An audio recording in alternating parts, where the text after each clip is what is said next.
Halo teman-teman, saya Pipo Hargianto. Saya seorang investor properti.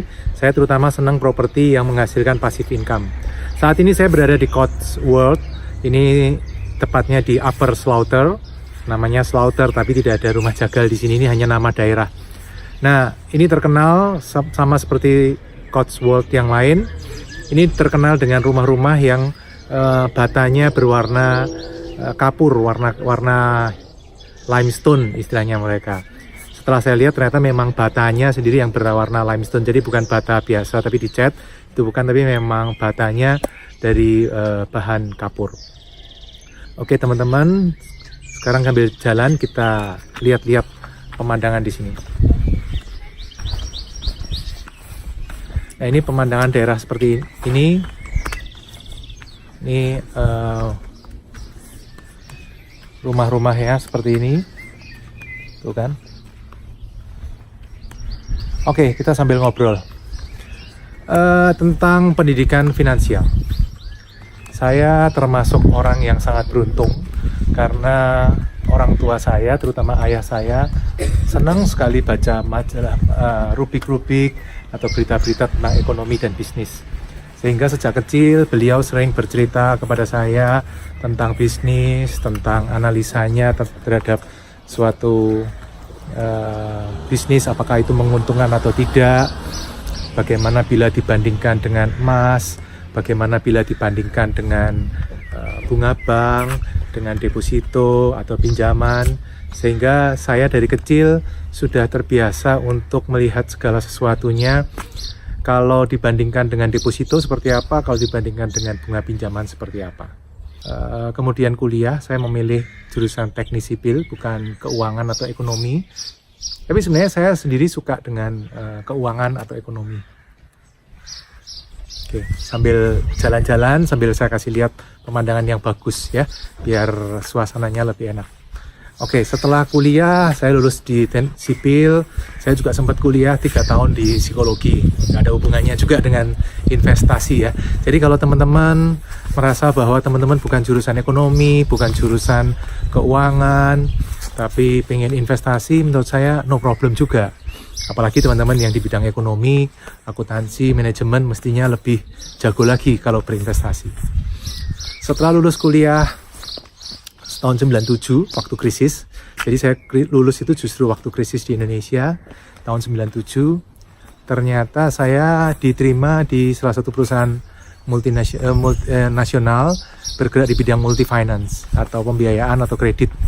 Di sana saya mulai dari MT, Management Trainee, kemudian setelah lulus ditempatkan di collection, saya pernah, penagihan, analis kredit juga pernah, marketing juga pernah, sehingga saya dapat gambaran yang menyeluruh tentang pembiayaan.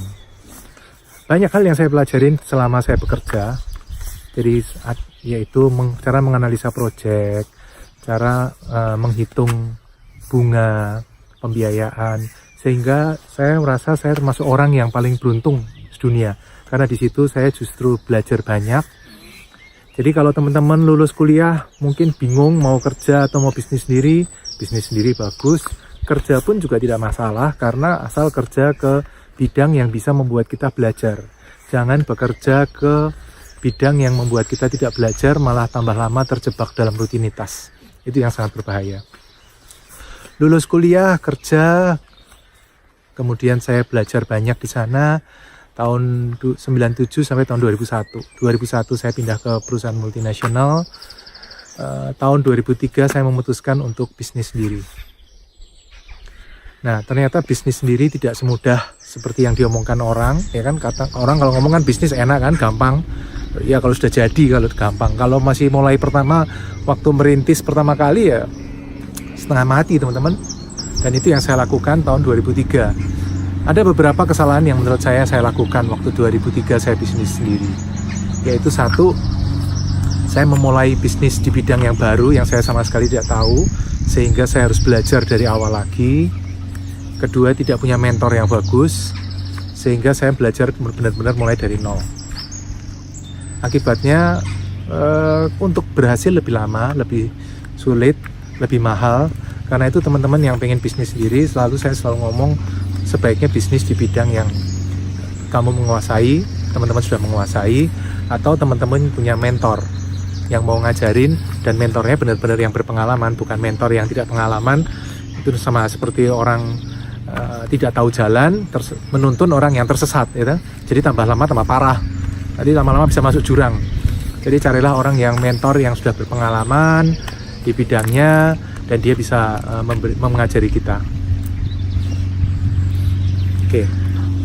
Nah, tahun 2003 saya mulai bisnis sendiri. Awalnya bisnisnya nggak jelas, palu gada, apa lo mau gue ada, apa aja dikerjakan. Mulai dari apa ya, jualan alat pertanian, jualan diapers, peralatan bayi, baju bayi, pengering popok bayi, pengering baju, semua saya kerjakan. Tidak milih-milih, semua saya kerjakan. Jadi saya butuh waktu, pernah juga jualan baterai, juga pernah kipas angin, juga pernah. Jualan kipas angin ternyata parah sekali. Satu box cuma untung 5.000, padahal modal mungkin 50.000 plus bensin segala macam.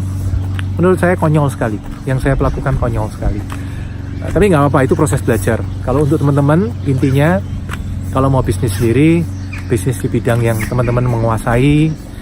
Misalnya sebelumnya kerja di perusahaan penjualan mobil, dealer, kemudian teman-teman akhirnya bikin showroom sendiri, misal saya tidak ahli di bidang itu, tapi itu akan jauh lebih mudah dalam teman-teman mencapai keberhasilan kalau berbisnis. Nah, kemudian yang saya pelajarin, saya butuh waktu kurang lebih 2003 sampai 2008. Itu benar-benar masa yang sangat sulit. Saya mencoba semuanya, mencari pola, dan ternyata belajar bahwa bisnis itu yang paling bagus kalau fokus. Waktu itu saya bisnis semuanya, mulai dari pengering popok bayi, pengering baju, jualan diapers, jualan piring melamin, jualan sikat gigi elektrik, jualan segala macam lah, barang promosi. Ternyata outsource, ternyata malah tidak sukses.